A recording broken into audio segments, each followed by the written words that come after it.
Awesome. All the way from the amazing Utah, we have Michael Johnson here. And I literally feel like in the last 10 minutes, we just became friends, like not just friends, but I mean like best friends, where I feel like I'm going to be going to Utah at some point and hanging out with him and his family. Woo! Absolutely. Yes. We'll have a ball. We will. Absolutely. So I came across Michael online, and essentially he reached out to me. I'm just giving a little bit of a backstory before I tell you about Michael. I'm, leaving the listeners and the viewers hanging. And I just had that, we were just talking about it before. I just had a really good feeling about the message that came through. And I thought, you know what, I'm going to follow up this guy and see whether he wants to come on the podcast, because I just have a feeling he has a really cool story to tell. And what do you know, he replies, and like he was just saying before, it was an odd situation for him to have actually responded to my message, because often he has someone else responding to things, and he's doing the other work that he does, which is the segue to a background about what Michael does. So he's an author, a life coach, a master neuro-linguistic practitioner, and a business mindset consultant. So he works with entrepreneurs to help them learn the necessary tools to find their superpowers and upgrade their emotional operating systems so that they can attain their dreams in both business and life. So Michael has 20 plus years of teaching and coaching experience, which, is like almost as old as I am, plus 7 years. And he brings a unique and effective approach to taking your life to the next level using emotional education, intelligence, and mastery to deal with the challenges of life and business that, come your way every day. So it doesn't matter whether you're in business or you're working in a cafe job or you're working wherever the hell you are, challenges come our way all the time. And if we're not able to deal with them or understand what our own emotional barriers are or boundaries are, I can imagine that a lot of people that come to you are at a crisis point and they're struggling and they're like, Michael, help me. I don't know what to do. You seem like you have all the answers. So with that, I know that you have your own personal development company, and I'd be interested for you to speak to when that was created and what was the catalyst moment for you working for yourself and getting into this industry of self-education and personal development. Well, it's interesting that catalyst didn't happen till way late. I started off when I was 5 as a ballroom dancer. My mother got me involved in ballroom dance, and mostly she took me because she couldn't afford a babysitter. And so I got to take my toys and play in the corner while she was taking class. But apparently the college kids in that class had other plans for me. They thought I was their toy. And so by the time I was like 10, I knew all the dances. By the time I was 13, my mother had opened a studio because she loved it so much, and she wanted to do something more for the community. And so she was pretty ambitious. So I was kind of around that entrepreneurial spirit right from the get-go. And so by the time I was 13, she had a studio and she was having me teach the beginning classes because the college kids didn't care, So I was teaching at about age 13 to a bunch of adults. And so I started teaching at an early age, but what I realized is that I wanted to be a professional ballroom dancer, and that kind of happened over my high school years. Went to school, got a scholarship for ballroom dance, believe it or not. Got to dance and got paid to go to school, so it was great. And then I went on to dance in the pro ranks for about 10 years. I danced on the professional ballroom circuit, and had a great time. Lived in New York, did the whole artist dancer thing in New York, and I even went on to become a judge and an examiner in the ballroom community. And I got to this place, and this is where the shift was, because as I was dancing pro, obviously I was good enough to make it into the pro ranks and to do that, but boy, were we sucking it up. I mean, like we were not doing well. I had my fair share of championships as an amateur, but as a pro, I mean, we must have been 3 years in and we weren't making callbacks. We weren't getting any marks. Like we just weren't doing well.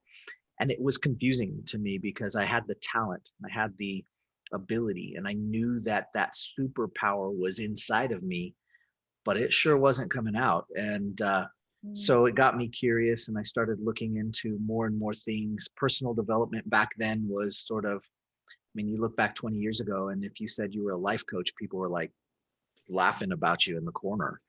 And so it wasn't okay. That wasn't an okay thing. And, you know, are you broken? Is there something wrong with you? That kind of thing. It was kind of a lesser mentality during that period of time. And nowadays, if you say you're a life coach, everybody's like, cool. People would rather go to life coaches than psychologists, you know, and Totally. maybe that's how it should be. I don't know. Maybe not. I don't know really, but Depends on the life so I coach started that you digging get. in. Yeah. Yeah. And I dug in because I was being 100% selfish. You know, I was just looking at it going, I've got to do something to make this work. My whole life was dedicated to being a professional dancer. So I started getting certifications because my teachers and coaches were like, you should get this certification. It'll be great. And I'm like, is it going to help me dance? Because I don't care about anything else. And so I just had good mentors, and they insisted that I get all these certifications along the way. And there I found myself, you know, well into my judging career, and I was judging. It got really reminiscent. I was judging a competition that I first danced at when I was maybe 12 or 13 or you know, whatever it was. Wow. And so I'm sitting there reminiscing. On my left are my, you know, my mentors. They're on the judging panel with me, and on the right are a couple of the new champions that were just crowned. And I'm watching this comp, and being a judge is really lonely. They send you to your room, you have room service and watch TV, and then you go judge for a couple hours, and then you go back to your room, and then you go judge, and you go back to your room. So you really have a lot of time to reflect. And as I did, I realized, gosh, you know, this can't be the end of the line, right? Like, is this it? Like, Have I made okay, it? yeah, have I made it? Like, this is the top. It doesn't look like the top. It doesn't feel like the top. And there was nothing, I mean, I'm not dogging on it or anything. It's not bad. I just looked at it and I thought, man, there's got to be some more for me out there. There's got to be some more that I can do. And I realized as I analyzed it through that weekend that I looked back and I was like, wow, you know, I had some really great mentors that taught me a whole lot of stuff that I've got to put to use, and that really I need to be able to share with other people. So I had all these certifications and personal development and life coaching and NLP, and I was like, you know, I should really do something with that. Anyway, fast forward, I have a podcast, and it's been going for almost 3 years now. We interview all sorts of great marketing and entrepreneurs and champions in their own right, and plus I do a lot of education there as well, just on mindset and personal development. And really, I just found a path where I could help more people with the thing that I was stuck with, which was, gosh, you know, I did this and I put all my effort to it, and now what's next? And I wasn't happy in either scenario. When I was trying to figure out how to make that final or get the marks, I wasn't happy then because I was so caught up in where I wasn't. And then I wasn't happy when I got to the end again, and I was like, wow, I made it. This sucks. Now what? And so it set me onto a path really where I started looking at it and going, you know, what is it that I've been really trying to do this whole time, regardless of whether it was basketball in high school or dance or competing or dancing professionally? What was I really trying to do? And it occurred to me that I was really just trying to help people feel good. And that was it. That's what I've always been after. But the thing I didn't realize during all that time was that I can't do that. Only people can do that. I could give them a catalyst. I could give them an excuse or a reason, mostly an excuse, just like a vacation gives people an excuse, or a drug gives people an excuse, or caffeine gives people an excuse to feel good. But really, I was just a catalyst. And so I really got involved and dug into this idea of why it is that people feel good. Where's it coming from? What are the good ways to do it? What are the bad ways to do it? How can we balance that? Because we're not going to go through life not having an Oreo ever again. That's dumb. I like That Oreos. is not a friend of mine, let's just say. Oh, That's yeah. So, why I know I love you, Michael, because it's like not in a creepy I love you way, but it's like the fact that you mentioned Oreos right now is like, oh, gotta go. Sorry, I'm just going to the shops. well, I mean, it's Oreos are bad if you don't eat them every day and binge on them on a regular basis. It's not a bad thing, and I tried to cut out as many carbs and sugars as I could because I was getting a little chunky, but I'm not As going to we all stop do at eating cookies times. for the rest of my life. That's not going to happen. Yeah, I like ice cream and me I'm going to too. have pasta every now and then, but you know what? I can moderate the rest of it. It's all good, and I can feel good because of it. I already know what we're going to be eating when I come and visit you and your family in Utah, and it's going to be, a big detox before I come over. Let's just say. Oh, you should. But, We've got some good ice cream places, I'll tell you. oh, I love ice cream. That has just set me off onto a new path. But back to the point of when you were speaking about superpowers, I heard something recently of like, usually our superpower is something that is within already, that it's not this big or grandiose thing that I have to create or whatever. And it sounds like yours is really just serving people get from point A to point B and just making them feel really good. So I'd love your definition of what superpower means to you, and what a lot of your clients experience when maybe they say to you like, oh, I don't have a superpower, and how you kind of get them to that point of like, oh, what is my unique thing? Yeah. Well, it's interesting. Almost inevitably, when one of my clients says, "Well, I don't really have anything special. I'm just normal," and I really don't believe it. There isn't a single person I've not been able to find what their thing is. It's just most of the time you think your thing isn't special. And it's because you grew up with it. It's because you lived with it. It's because your story isn't exciting to you anymore. And when we pull it out and when we can dig that story out, when we can dig that superpower out, it's as unique as your thumbprint. There isn't another one of them on the entire planet, in the entire universe. And because of your upbringing, because of your unique experience, each step of the way, what you've done is you've created this very special recipe for something that nobody else can give. Now, everybody can teach marketing. I love marketing. I have another company that does marketing as well, right? But everybody can teach personal development, and there's lots of ways to do it. There's lots of ways to have success, and a lot of people have found success doing different things. You can teach just about anything, and everybody has done it before. Somebody else has done it before. But the difference is your upbringing, your experiences, your vision and way you perceive the world is going to decorate that ice cream very uniquely. It's not going to come out the same for anybody. And so when I teach personal development, yeah, personal development has been going on since the Egyptians, since before that. Everybody wants to grow. Everybody wants to get better because we have this innate need to grow.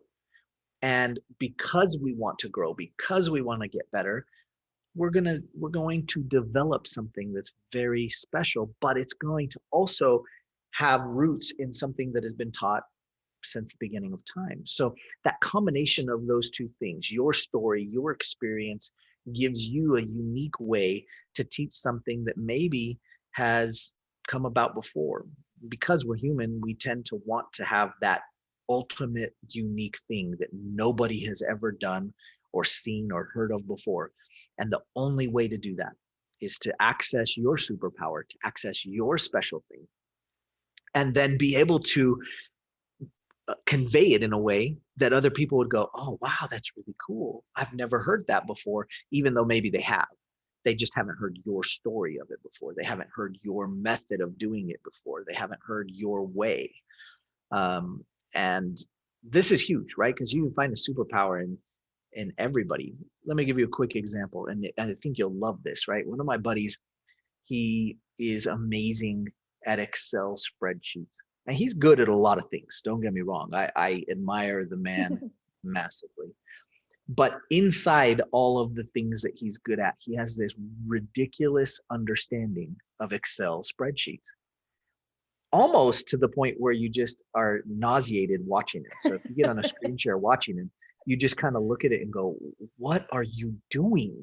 And then all of a sudden, this beautiful thing comes out of it that you understand, you know how to use it, but he gets it. He just gets it. I told him once, hey, you should create a product and a service around this. He's like, nobody would want this. Everybody can do spreadsheets. I was like, no.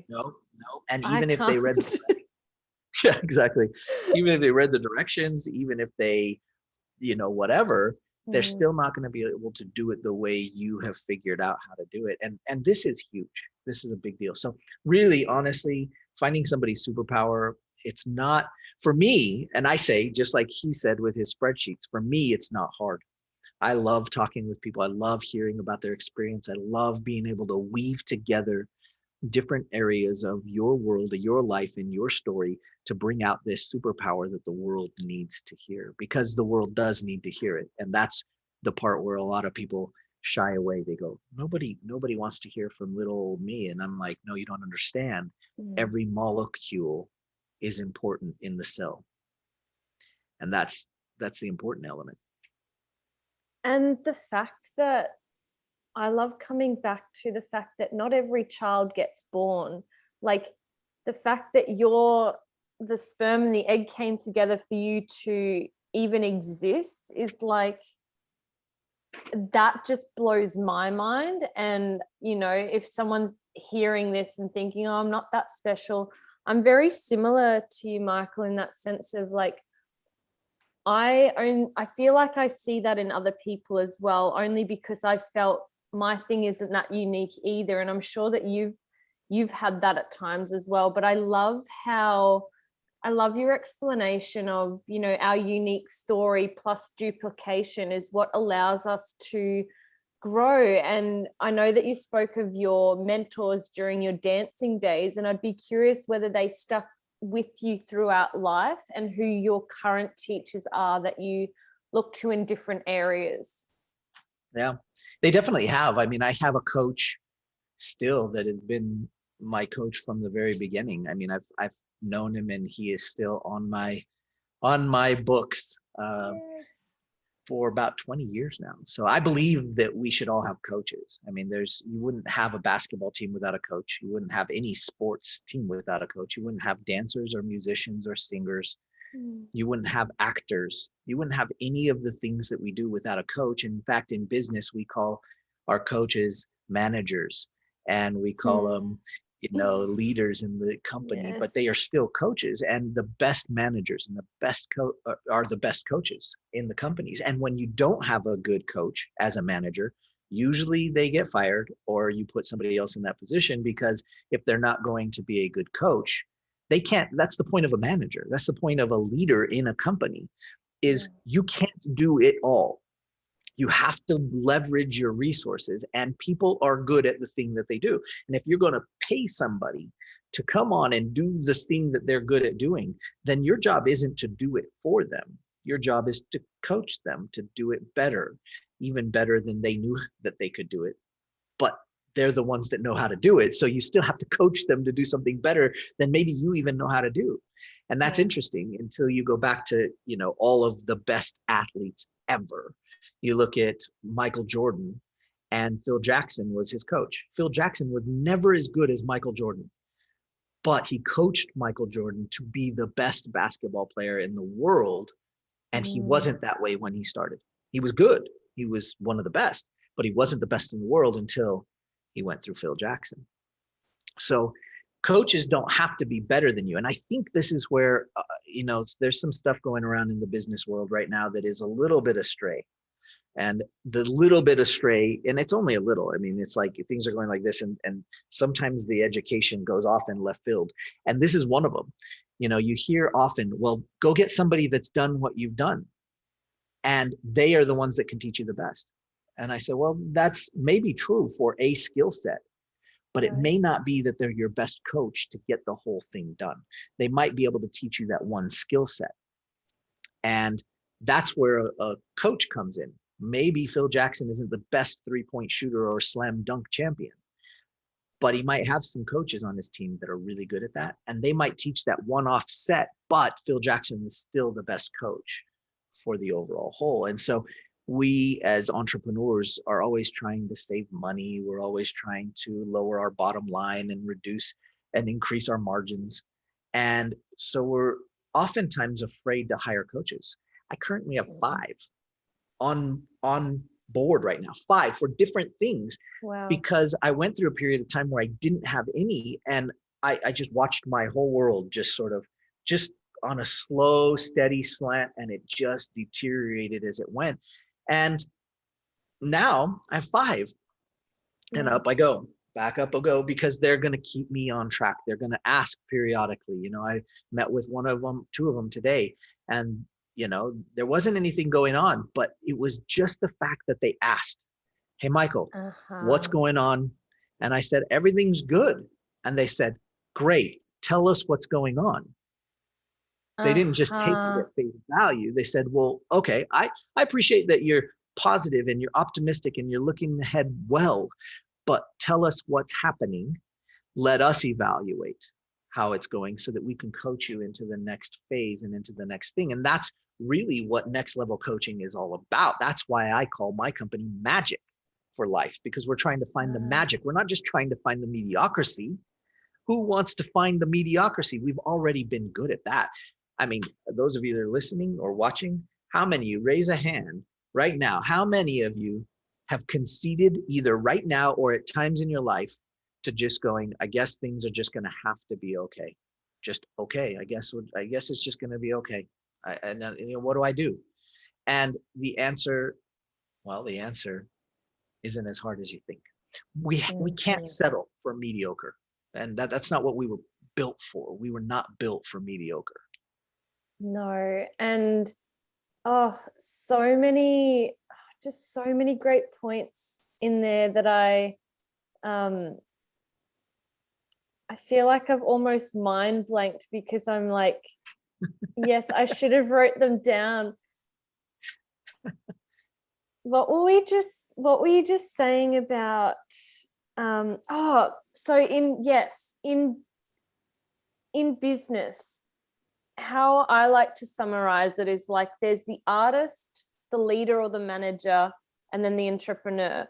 And like you said, we probably need to hone all of those skills ourselves, but there gets to a point where you need an external person to be like reflecting back to you what you need to be doing, or seeing it from an outsider perspective. Because I know in yoga as well, something that I talk about a lot is subject object, and it's identifying who I am, but we all know we're much better at looking at someone else's problems and saying, hey, this is what's going on. And there's a healthy way to do that. And I'm sure you've had it too, where people tell you things that it's like, I wasn't asking for your opinion, but thank you. And then there's like, I mean, that's life in general. It's like, if you have a family, I'm sure you've experienced that.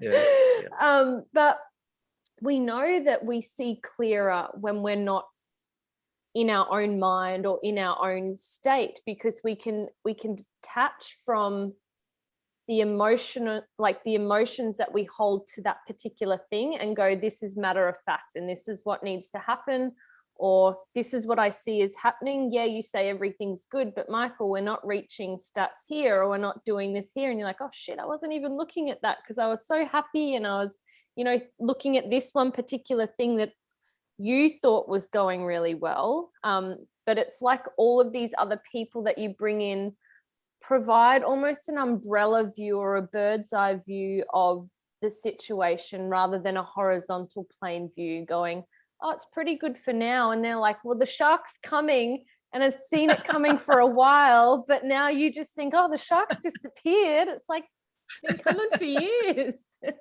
No doubt. No doubt. Well, and there was a lot that we learned from our professional dance career, because we initially, when we were amateurs, we had one, maybe two coaches. Yeah. But when we went into the pro ranks, we had two main coaches. Then we had five that were in our inner circle. We saw them maybe twice a month. And then we had, as an overall whole, we had 13, right? So of those, there was another 8 more on top of what we had in our inner circle. And we would see them maybe once or twice a year. So we had this team that we built to create a championship level performance and execution. And I think people forget that life isn't any different. In fact, if we want to have a championship level life, then we've got to look at those places and kind of go, okay, we need an overall coach. We need somebody that's sort of the mainstay.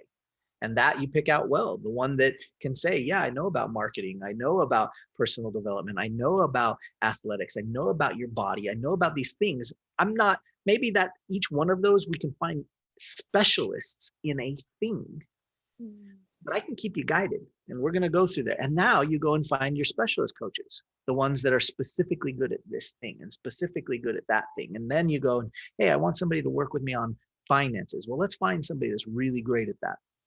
Right? But don't ask your finance person to take care of your mindset. Don't ask your marketing professional, right? The one that is studied marketing and he's in here like that. Don't ask them to do something outside of their financing, right? Because you're going, no, let me hire the finance guy. But I can't tell you the number of times, and I'm probably throwing a rock at the marketers, because I am a marketer as well. But sometimes the marketers, without any education and certifications in mindset and personal development, are out teaching personal development. And I'm like, you know what? Stick to your thing. You can go do SEO, but you don't, I mean, I appreciate that they're learning mindset, and I appreciate that they're learning and they're happy about it and they're having progress with it. And that's, so they get excited. They want to share it. But then all of a sudden they're mindset experts. And I'm like, not because, no, you're not. You just had a coach, and that's great. Keep having a coach, and now teach your strategy, and that's great. That's a really, really great point, because I think a lot of people, they tell you've got your unique story and teach it where you're at. And I'm totally all for that in some regard, because I know that my teacher in yoga, he's an incredible soul. I'll actually have to pass his details on to you. I think you'd really like his teaching approach. But basically, I'm practicing the practices that I teach 100 times at least before I'm teaching them. So there's a level of, physical mastery, emotional mastery, and then I think I've mixed them up. So it's like the physical mastery comes at the end where you're embodying it. But there's those stages where it's like intellectual mastery. Oh, I'm hearing the information. I'm hearing what you're saying, and that's really cool. Then there's like that mental side, and you're like, oh, like light bulb moment. Yes, how Michael said it, that completely makes sense. And then there's the physical mastery side of it, where you're like, I almost don't have to think about it. It's like, dancing now, you might not have done it for X amount of years, but I guarantee you, if like a certain song went on or you put on certain shoes, you'd just be like, I just know the moves because it's in my body. It's in me. Like I know it, even if I didn't want to know it. We always say, and this is one of the things that I've come across in my travels, is that my definition of a good dancer is that with their mind, they can command their body to do something and it listens. Yeah. It's really interesting. And the best dancers can do that. And it might be within a style. So I'm saying dancers, and that's very broad, right? But, in any style that they're proficient at, right? A good dancer is someone that can command their body and mind and soul to do the thing that they intend. and it Mm. actually comes out of their body. And I feel like in life, we are exactly the same way, but for some reason we've been distracted along the way as a maybe as the human race, right? We've been distracted a little bit in this idea. To be a good human means that you can command your body and it listens, and your soul and it listens. Now that takes practice. Yeah. That's why things like yoga are amazing, right? Because it takes practice to command your mind, your body, and soul, and it listens, and then it comes out of you. Yeah. And that's really where we can find some of the most amazing things that humans can do. And a simple example of that is if you have an alarm when you wake up and you snooze it. And it's these little patternings that we do, like this morning, I got super excited because I was getting up to do my morning routine and practice before I chatted to you. But on some other mornings when I don't have, something that I'm moving towards, I press the snooze button, and it's these little moments that we think are small, but it's patterning for our mind not to follow with our body, or our body not to follow with our mind. Like, I know I need to get up now, and then you don't. And then you go, oh, I'm 30 minutes behind where I was, and you don't have time to sit and enjoy your breakfast. So you don't have time to do that thing that makes you feel really good, whether it's just sitting and reading a book or going to your favorite cafe a little bit earlier than work or whatever it is. And you kind of end up perpetually beating yourself up. And I'm only saying that because I know it. I know that well. But I also know how easy it can be once I tell myself, you don't have another way. And if you do this, this is the result you'll get. And I'd be curious to know where you sit in that, and like when you actually felt your mind and your body were in life following the same command. Like, I imagine it was probably quite disciplined and easy in your dance world, but then when you became more into the life coaching side of things, was that an easy transition for you, or is it just like immediate? Well, I feel like the things that I was learning after that 3 years of suffering through uh, Mm, everything just not going the way that you wanted to. It's sort of like a first round draft pick going into one of the sports, and then all of a sudden being not good at all, and everybody just mm, ignored him, and it was sort of like that, and it wasn't, I say suffering, but it wasn't like, I'm not talking like pain and suffering, but it was in here, and what I learned during that time to get me out of that was that I had to find an alignment, a certain mm, alignment to get in sync with. And that was as a dancer and as just a regular person. I had to find alignment. And, of course, because I'm a dancer and I have dance background, I believe that there are a lot of correlations, but so do golfers and so do football players. So it's just totally. a matter of what you do. And the reason it has a correlation to life is because the things that we do came from us imitating things we do in life. So of course it has a reciprocation. But uh, to get back on, the idea is that if we can get in alignment and we can get into flow, right? A lot of people would call it being in the zone. Uh, there's all sorts of different words for it, right? Being in that space where everything is flowing, where you're in the present or just slightly ahead of the present, right there in that sweet spot. Because if you go too far, you're in the future.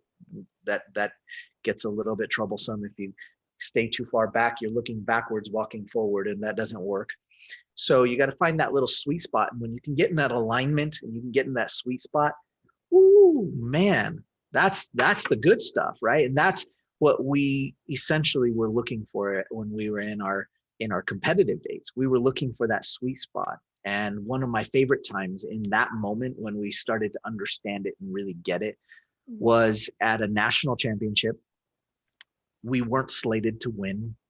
We were just there because you had to be there, right? You had to show up, but we weren't in any position to do amazing. In fact, the U.S. champions at the time were our coaches. They were just one of our coaches in the set. And we showed up at this place, and we realized as we walked into the corner to set up to do what's called foxtrot, and the crowd went nuts. Now, when we walked over to that corner, we thought they went nuts because the champions, our coaches, were standing right there in the corner. But as we look over to the bleachers and where everybody was sitting, about, on that side of the bleachers, there were probably a couple thousand people. They were holding up signs with our number and screaming our name. Not the US champions were sitting next to us. And it was sort of this little catalyst where we went, oh, we're invincible. We've got this. They're cheering for us, not the champions. We weren't going to win. We were not, it wasn't going to happen, right? But we went into this space and we got in alignment, and all of a sudden the best dancing we ever did came about. But most importantly, we got into this space where we felt like time was standing still, because time is man-made after all. And so time started to stand still, and it seemed as though we were in slow motion. And yet when we got done and we walked off the floor, it seemed like it all snapped back super fast. And it was like, oh man, that just happened. But it seemed like it was forever, like an eternity of good, not bad, because we're in that sweet spot, that zone. And once I found that, it was game over. As soon as I found that, it was like, okay, this is where we've got to be. This is how we have to dance. And this is what I'm going to teach, not only my dancers, but on to business, the sales teams, and to regular people that I was coaching. The goal was to get to this place where we could be in the zone more consciously, on purpose, on a regular basis, so that we could live every minute, not in a week, not when we go on the next vacation, not being worried about the past and what mistakes we made, because we've all made them. We are all guilty. So we can't live in either of those spaces, but every minute, now that's worth growing for. Michael, have you ever heard of cymatics? Yes. I haven't studied it though. No, I haven't either. But when you were talking about that sweet spot, two things came to mind. And it was like, hitting a tennis ball and you hit it like right in the center of the racket, and it's like that feeling of like, it's like nothing but everything. It's like you almost don't feel it, but it feels so full. And then the second thing that came up was like cymatics, and when we're resonating at a certain level, we can be in a chaotic state in between, and then all of a sudden it all just it rearranges itself. So for those of you who don't know cymatics, they basically have like a vibrating stainless steel, I want to say like a scale, but like a stainless steel sheet or something, where it's vibrating with sand on it, and it vibrates at a certain level and it gets to a certain level, and then the sand rearranges and it goes into all of these like sacred geometric shapes.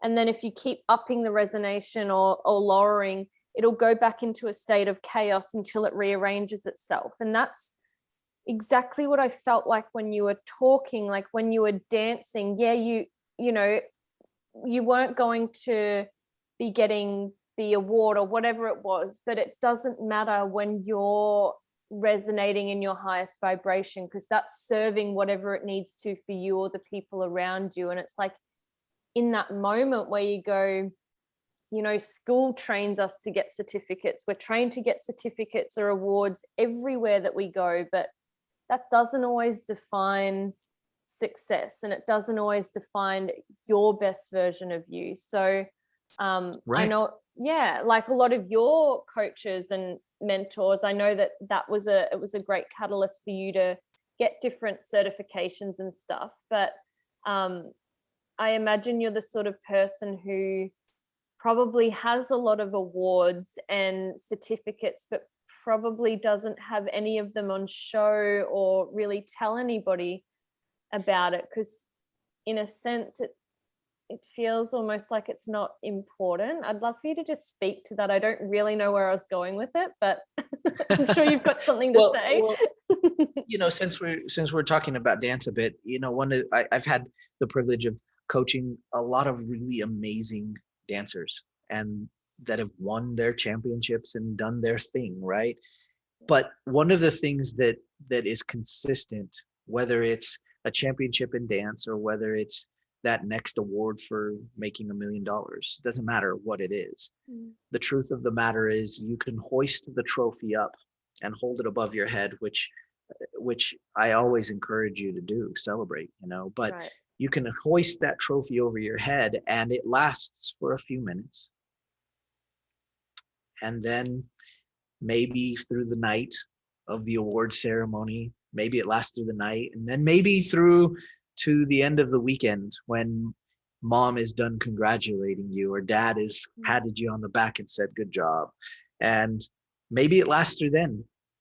But on Monday we all get back to work, whether it's dance, whether it's music, whether it's business.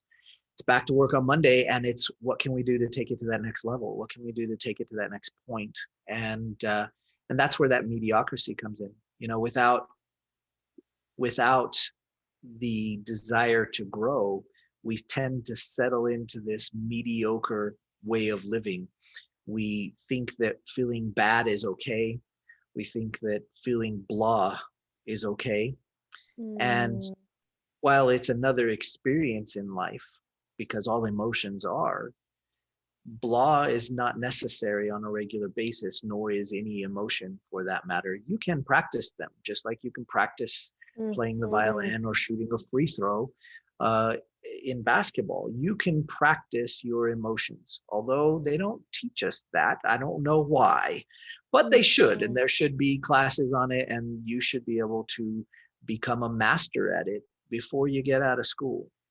But they should also teach us finances, and they don't do that either. So, hey, that opens a whole other can of worms for me with schooling, because it's something that I feel like at some point I'm going to be really passionate about. I'm already passionate about it, but in terms of actually delivering it in school settings, and it's just, there's so much there that I'm like, I don't even know if I agree with schooling to an extent. Like, I'm not saying my schooling was bad. I had a really good schooling and love all of the opportunities that it's provided for me, and the social connection side. But in terms of saying, what did you really learn from there? Like, in terms of what I'm doing today, like, none of it.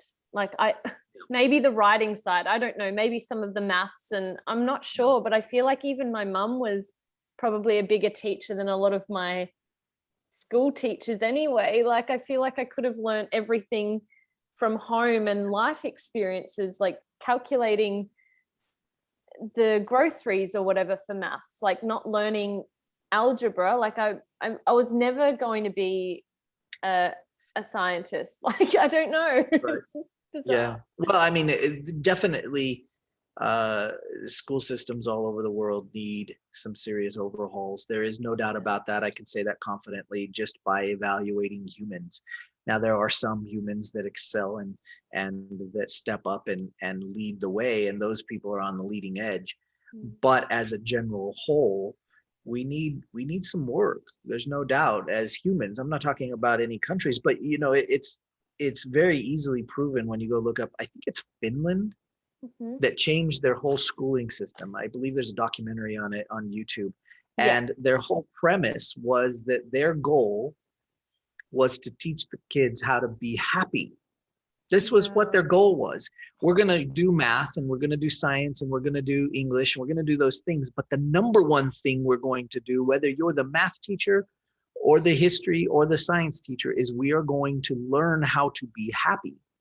Now, where would our world be right now if everybody, and that's a big claim because that's a huge universal statement, but where would we be right now if everybody understood how to be happy from the inside out? If we understood how to feel good without having to rely on Oreos and Netflix, it would be a shit world. Is that what you're saying?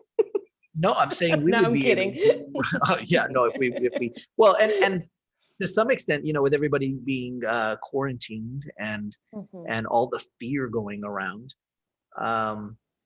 there's a certain amount of belief that maybe has been installed in us that other things outside of ourselves can help us to feel good. And while there is partial truth to it, it is only partial truth, maybe a third of the truth. And there's the rest of the story. And that's key, is there's more to the story than just looking for catalysts outside of us. I was a catalyst for other people to feel good when I was dancing, because I love to see them smile. I love to see their expression and see that they brightened up, but I was only the catalyst. They allowed themselves to be happy in that moment.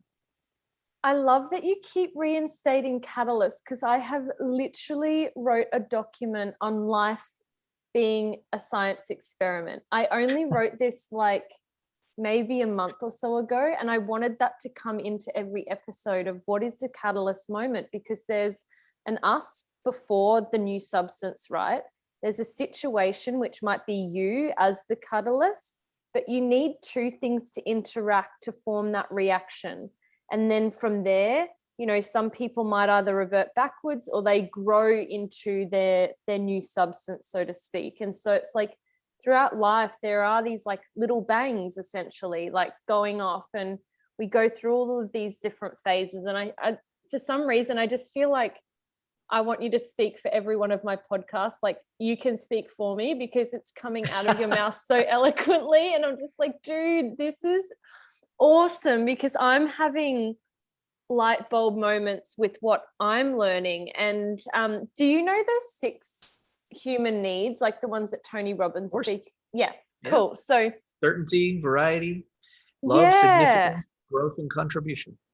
So that side of things, I was just, what kind of went off in my brain was the schooling system and what we're talking about, or work, when you're working for somebody else, just say, is driven by significance, whether it's, you know, being praised or whether it's like lack of significance. So like, I know that when I was at school, and probably when you were dancing, there was a sense of significance because you were getting seen and praised for what you were doing. And then when you don't have that, and I imagine this is probably what it's like for people who don't do well at school, who are not succeeding in business, who are not succeeding in their work, there's a lack of significance. So they're trying to find ways of meeting that need. But what I've found, particularly moving out of that need and more into growth and contribution, is like a whole different level of growth that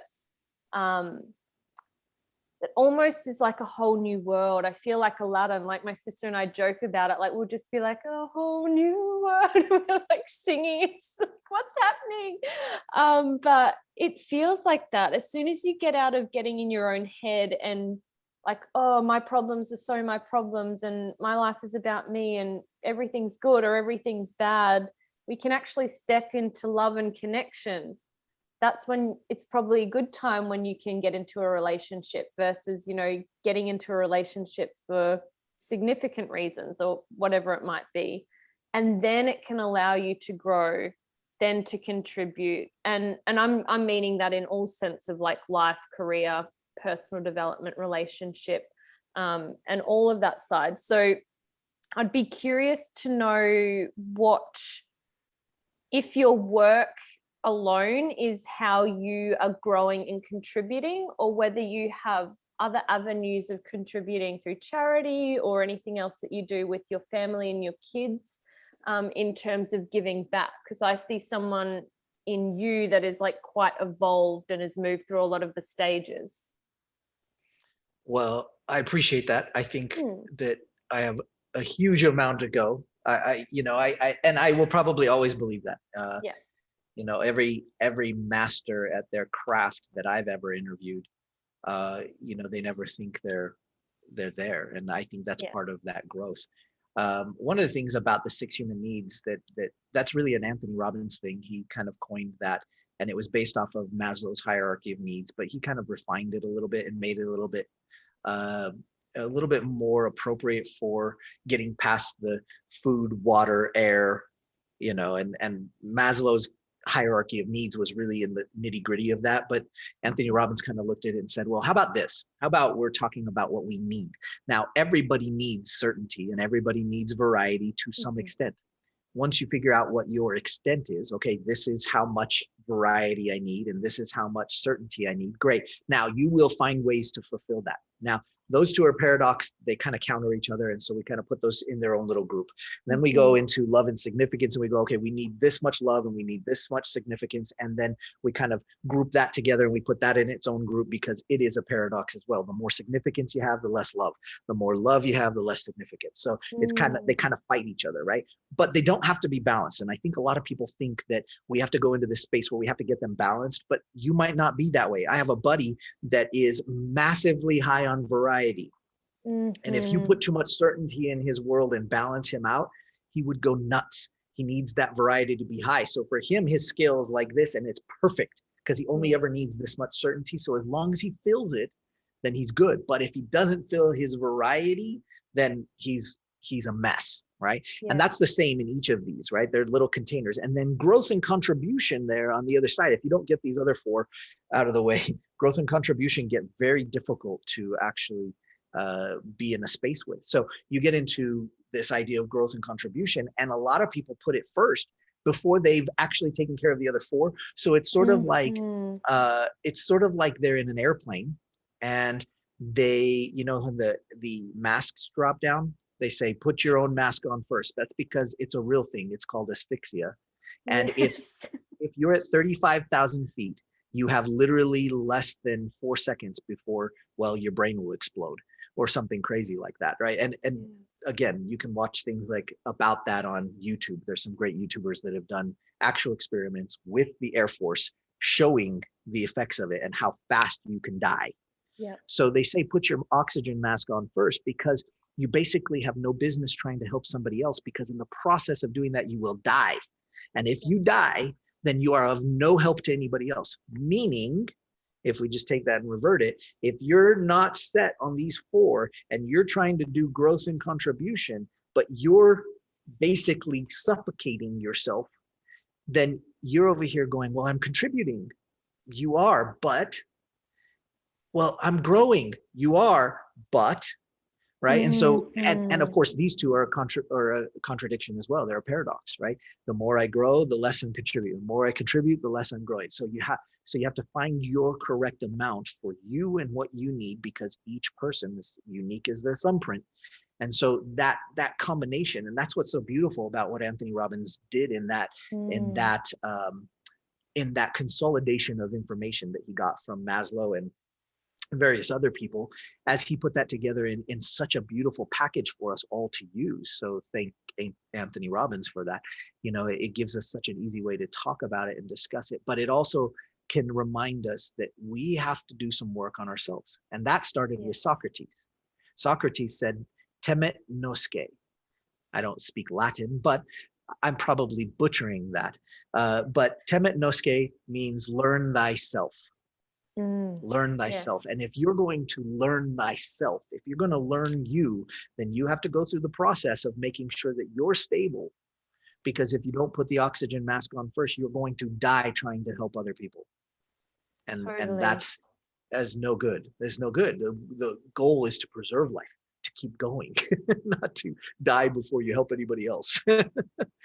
Totally. Like that is just, it's so huge, because we try and give back, and often it's like at the expense of ourselves. And this is what leads to what people are calling adrenal fatigue, which is really big at the moment, and burnout, which are all these common terminologies that are being thrown out there. But it's just like, you're not meeting the needs in the ratio that of your life stage potentially. Because if we link it back to even the cymatics thing, it's like you need to find a level, like almost think of it in Audacity, or if you're editing something, if you're a muso like me, or like even on like filters on your camera, if you have that sort of setting where you can like put the scale to like -50 or +50, or for brightness, for tint, for whatever it is,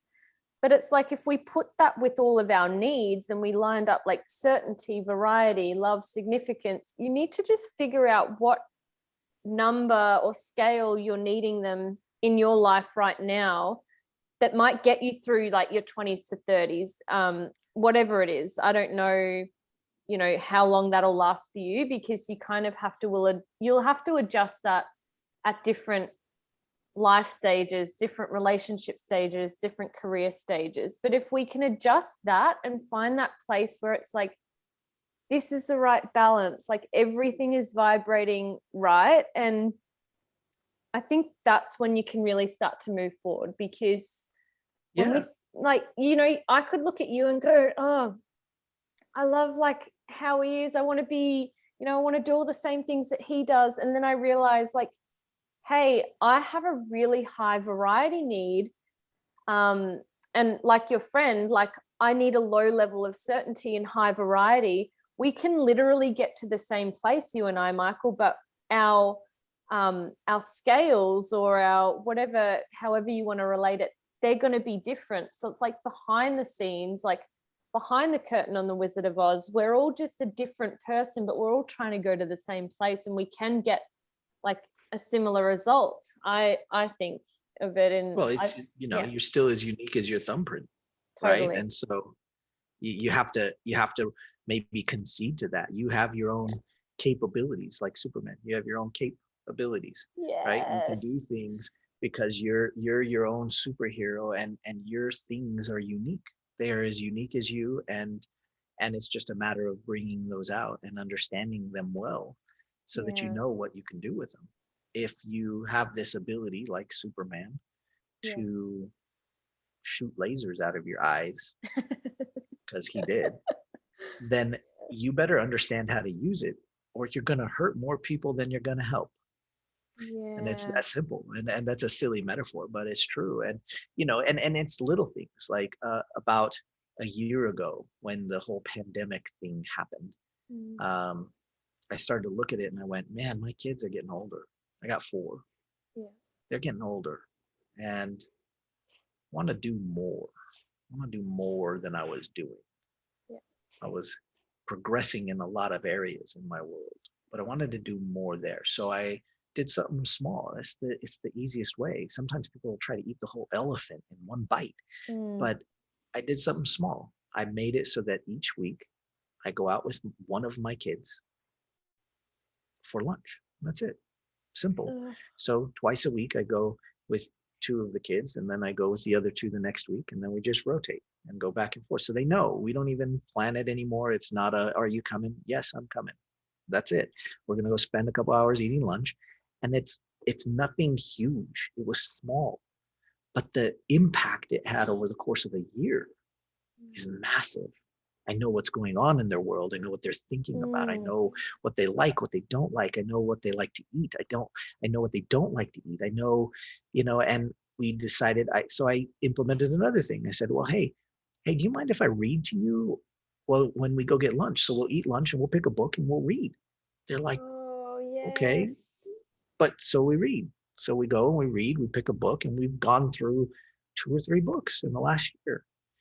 And that's saying a lot for my 9-year-old, you know, and she's read, I mean, we've read through 4 books in the last year.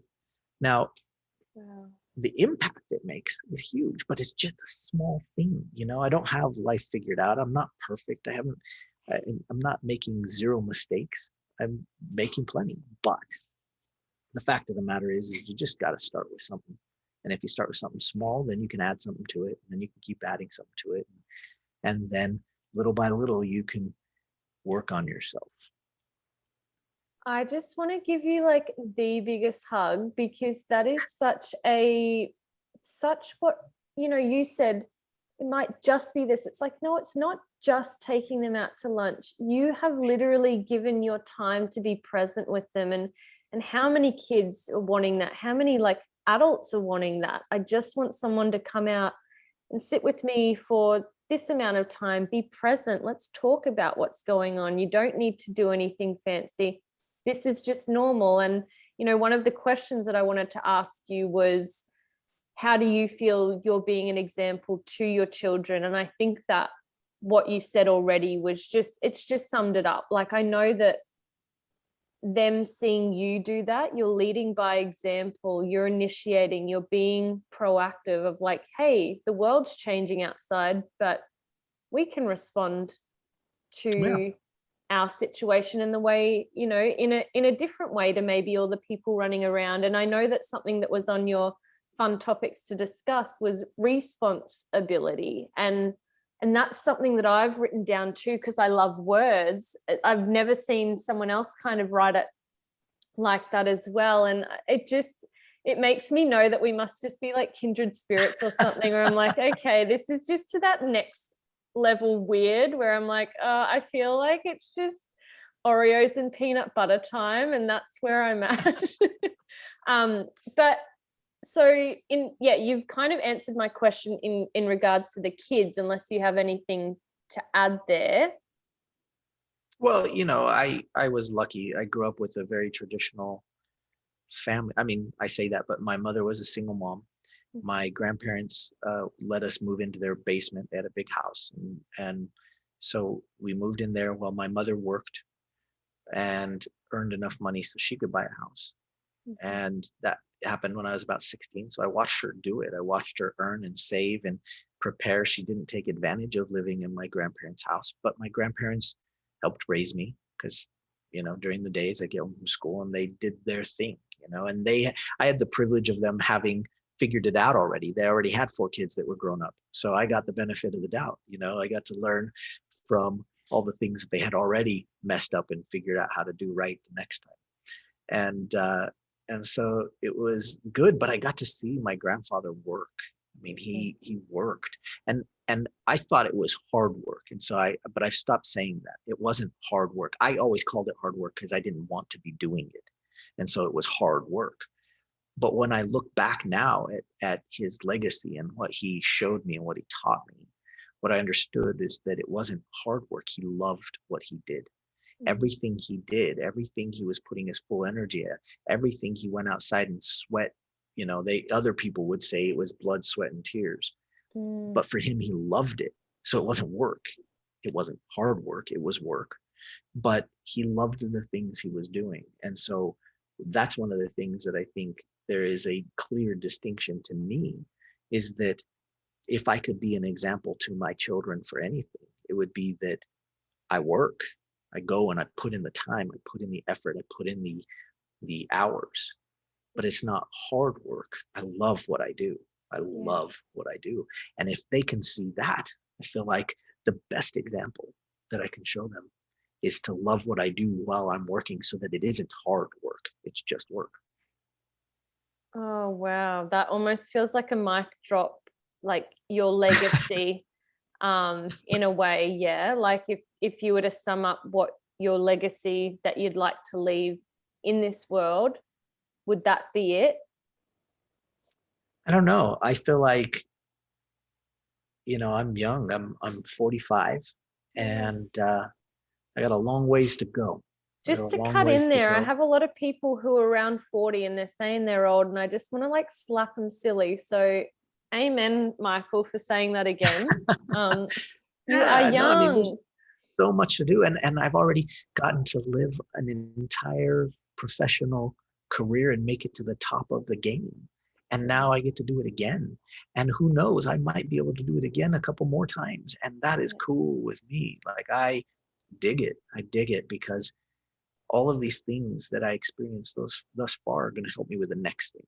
And that's the key, really, you know, is it's not over till it's over. Totally. And at that point, it doesn't matter. So it's, yes. And honestly, that's why I wrote a book called Every Minute, because I was going to ask about that. I've been looking at it in the background. I'm like trying not to look weird and zoom my face in on the camera, but I'm like, I can't see it. And I'm going to ask you about this at the end. Every minute. Hold it up a little. Oh, every minute. Yeah.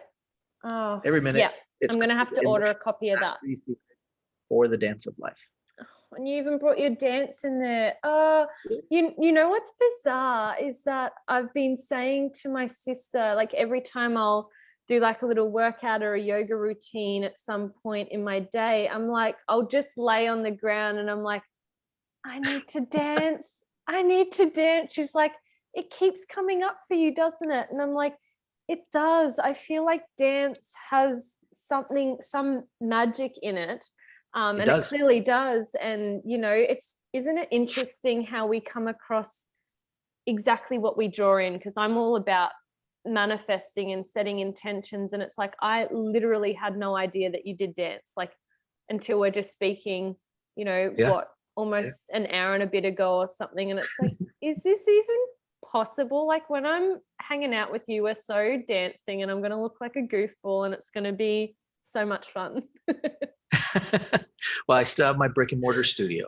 Yes. So that trains competitive dancers, but I let my team run that, and I get to do the other stuff that I like. Do you have an online dance thing that people can access? Is it online or is it only studio? Well, I do have a brick and mortar studio. We did a long time ago build a dancing in your living room course, and I think it's still up. I think it's still accessible. It's called Ballroom for Life. Ballroom for Life. I'm gonna look that up. Ballroomforlife.com. You can learn in your living room if you have space in your living room.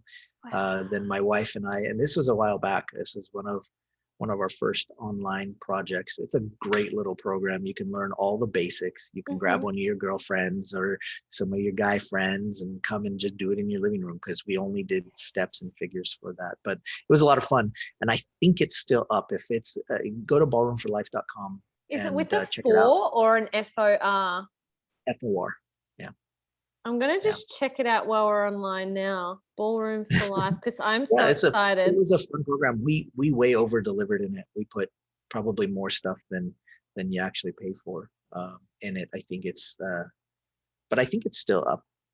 Yeah. We'll see, anyway, won't we? It's been years since we did that. So It's there, the Feel Good Challenge.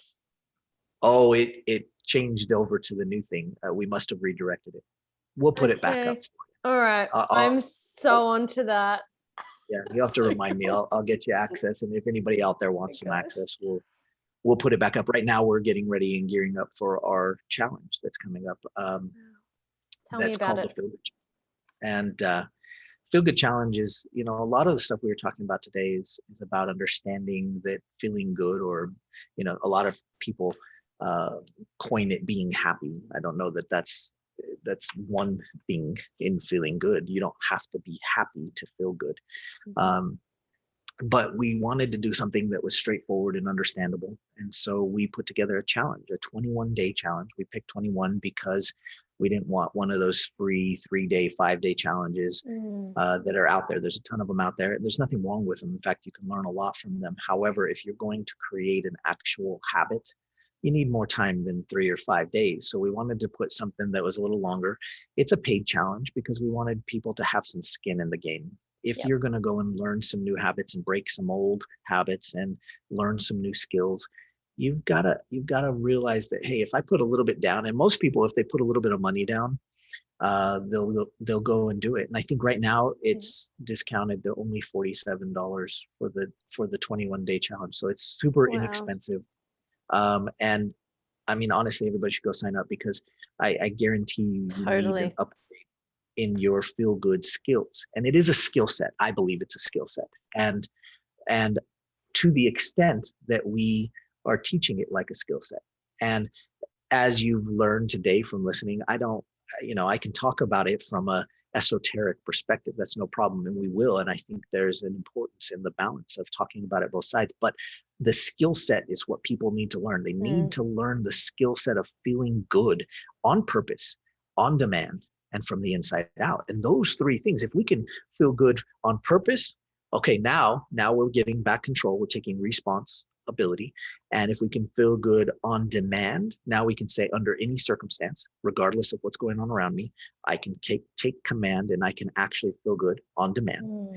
And if it's from the inside out, now we can start to balance it so that we're not solely relying on Netflix and Oreos. And we can actually start to rely on the stuff coming from the inside. to actually do it. And we do that over the course of the challenge. Like I said, it's 21 days or 3 weeks. And it'll change your life. It'll change your life forever. We're going to do some amazing things in it. I believe everybody should go and sign up. Right now, like I said, I think it's discounted to 47. We wanted to try to get as many people as we could involved and part of it. And so, and heck, we're even offering, I know there might be some entrepreneurs out there. If you want to promote it and you want to be an affiliate for it, just reach out to me. We're giving 50% commissions for all of our affiliates. So heck, if you get people to sign up, you get the price of the challenge back. So, I mean, you can't go wrong. I mean, honestly, we've made it super, super easy for everybody to be involved, but it's going to be 3 weeks of coaching. You get coaching every day. You're going to get resources every day to be able to do this and to make the goal of being able to feel good on purpose, on demand, and from the inside out. So listeners, viewers, get in and amongst it. It sounds absolutely amazing. And I think it's very important that we do paid things to, like, I know the things that I've paid for, I'm much more invested into my personal development and my health. And it's actually me taking action towards, no, I am committed. Because when you are given something for free, it's like, that's nice, like a nice downloadable or whatever it is. But, you know, if it was like a course that was free, it'd be like, oh, I can get to that whenever, because whatever. What does it mean? I don't actually need to work for that. And it's and like the 21-day thing, it goes back to that actual experience side of things. So many people can go, oh yeah, Michael, I've heard about that before. I know how to feel good. It's like, tell me about your life. I'm interested. But then it comes to you go through it a bit more and you go, wow, that's really interesting. I want to know a little bit more. Right. Maybe a week in, you go, oh, like this is challenging me. Some people might drop out and go, it's too much. I don't want to face this. And then the other ones, they experience enough of it repetitively that it's like, oh shit, there's consequences if I don't do this. Do you know what I mean? And that moment when you reach like a non-negotiable in your day of like, if I don't do Michael's teachings, there is going to be a hole in my day. I'm going to be disappointed that I didn't commit to that. Do you know what I mean? And it's having that like accountability with a group, accountability with a coach. Like, I see you and I know that you're doing the work. You're not just like, oh, I've got this course and you can jump on if you like. It's like, you're turning up, you're showing up. And they're the people that like I look to for role models, like someone who is showing me how it's done and that they're also doing it too. Because I'm not going to look to someone's shit life and go, oh, tell me, are you a life coach? Like, I'd love to be a part of it. It's like, you're not going anywhere. You don't have the strategy or the framework that I'm looking for. And so I think that's really cool. And I'll definitely get all of your details to pop in the show notes in the episode. So I'm super excited about that. I'll pop that out today in terms of the Feel Good Challenge. That's really cool.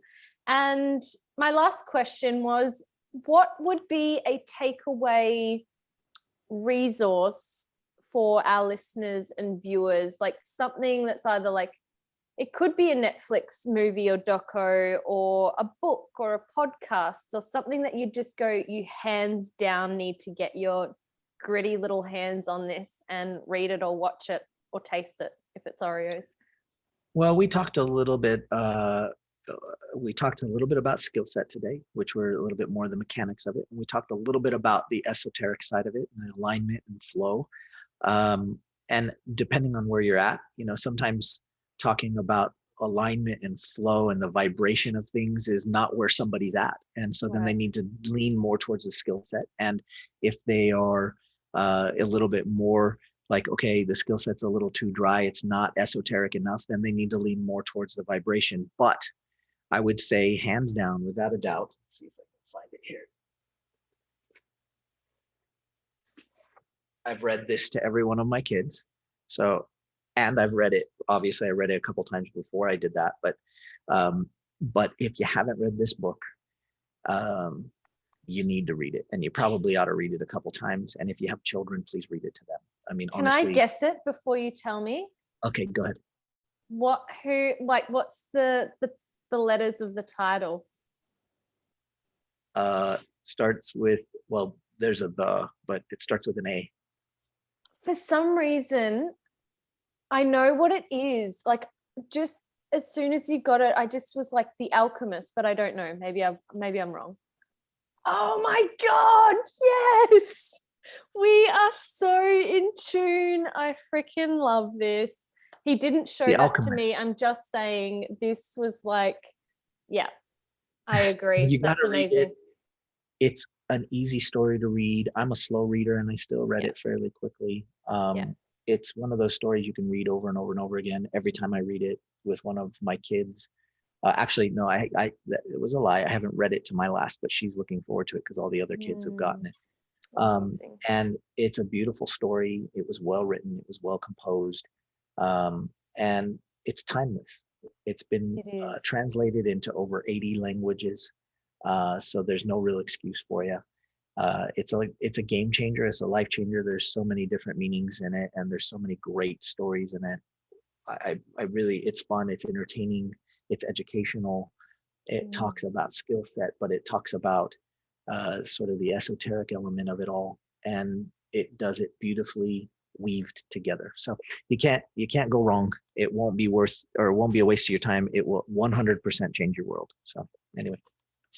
Great suggestion. And thank you so much again, like I said at the beginning when we started chatting, for first just getting back to me, responding, and sure. And coming on board and sharing your wisdom, and just, I love your authentic approach. Like, I love how your humor comes through, but that we can go back into that talking about serious stuff. And I love having that bond with people where you really can go into like professional and personal, and it's like this mix of, there's a point to this story, but then we can also laugh about it. It doesn't have to be so, like I'm reading of a script and this has to be X, Y, Z.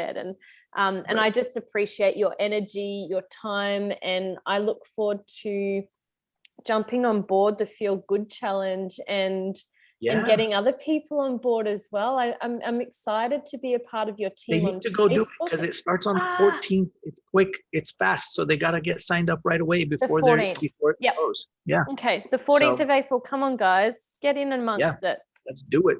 And I feel like it's like, that power in like when there's a team. It's like, come on, pump it. Yes. Woo. So I'll get that out today, so we have as much time as we can before it's all like getting up and on it. Is that going to be available for record afterwards, or is that just an in the moment thing? Each day we'll be doing in this round, I'm doing it live, so they get me live every day. How cool is that? So that is so cool. I'm not sure about the next time around, so they should do it now, because I don't know if we'll do it live the second time. Cool. I don't know when the second time will be, because we've got a lot of other projects that we've got on our plate this year for our marketing plan. And so now is the time. Now is the time to go jump in. Now is the time to go and give yourself the opportunity to upgrade. Go do it. Go give yourself the opportunity to upgrade. It's not like we're going to meet all day long every day. We're going to meet for an hour. You're going to get some things that we could call homework if you want, or home work. And we're going to do some upgrades, create some habits, and it'll be easy. Easy work. Yes.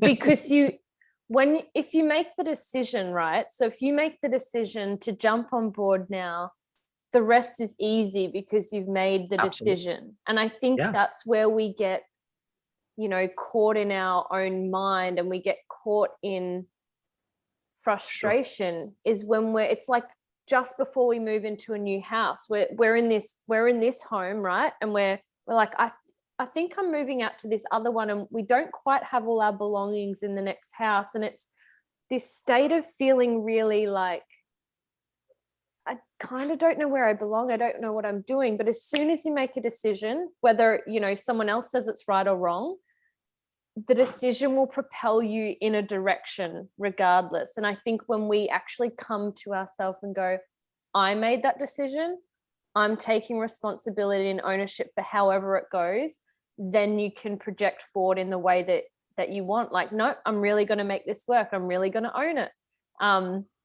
Yeah, I just think it's a great point that you said. Start now, like look at it today, look at it in this moment. I don't care if you're at work. I don't care if you're busy scrolling on your phone through Instagram and Facebook. You can find 2 seconds to find this challenge and sign up. And it's at the very least, go look at the page. It's beautiful. Right. Yeah.